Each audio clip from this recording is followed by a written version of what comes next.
Last night I went to a Space Coast Woodturners meeting, and Scott Lucas at Renaissance Man Scott is his YouTube channel, was putting on a demo, but he also brought some wood with him to give away afterwards. And I'm walking out the door afterwards, and this was sitting on the back of his pickup truck.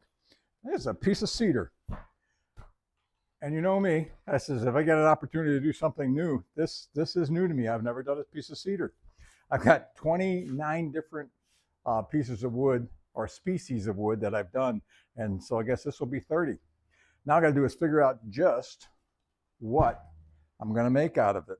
I don't know how long it's been sitting. I don't know anything about the wood other than that it's cedar. 10% moisture on the top. This looks like this was cut less.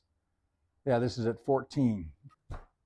This will be fun. Because if we look at this one, the pith, basically I've got lined up right there. But when I flip it around, my pith is over here. So to try and get that so it lines up the best, got to split the difference. And there's my pith running through straight there. So I'll put a mark up on the top and a mark up on the top. Now I got to figure out a new way to take the pith off. All right, I have to deal with the small end first, because no matter how much I wanted to cut this off here, it isn't going to work, because this is 2 inches narrower than this side is. So I'm going to cut off the branch over here just to get a straight edge on this side. And then I'm going to make a single cut. I'm not going to cut the pith out. I'm going to cut right straight down through here, across, and down straight through there. I'll use my screw chuck to hold this on, and then I'll clear this all up and put a tenon on it. I'm looking for a medium tenon, a 9-inch bowl out of both sides. I've got my cedar cut into rounds. Got 2 pieces. This one's got a knot going through it, or a branch coming out of it. All right, I need to find center for my screw drive. I'm using a 5/16 drill bit. Maximum I need is about 1 inch. But I guess on this, because it really doesn't make too much difference, because I can just clear it out. Boy, that is soft. I'm not used to soft wood like this. This will be different for me.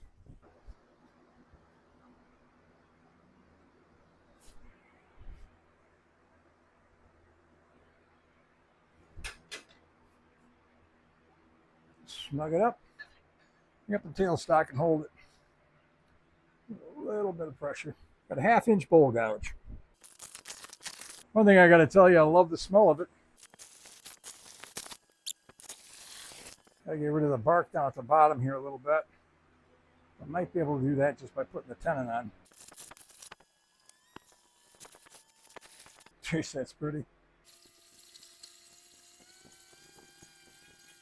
Tear out's all gone. Got a little bit of sanding down here, but I'm not going to worry about that. I'm going to take this off just a little bit here. Very, very nice.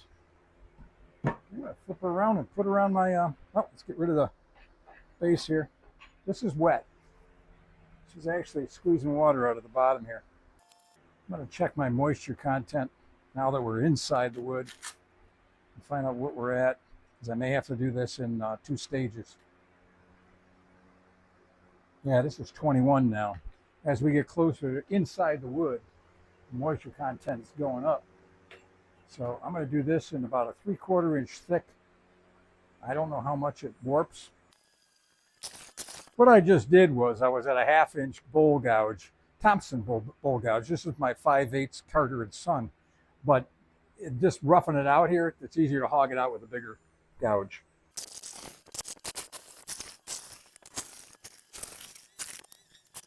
That is 3/4 inch there and a 3/4 on the top. That is perfect. I'll clean that up with my scraper just so I have a nice clean edge there.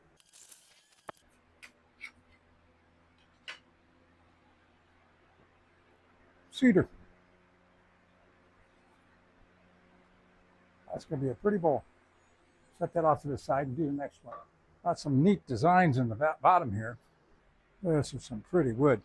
Got to clear that up a little further yet, though. I'm not all the way down yet. Bowl number 2.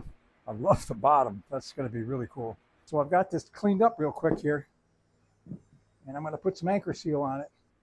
Looking forward to that dry and put a finish turn on it.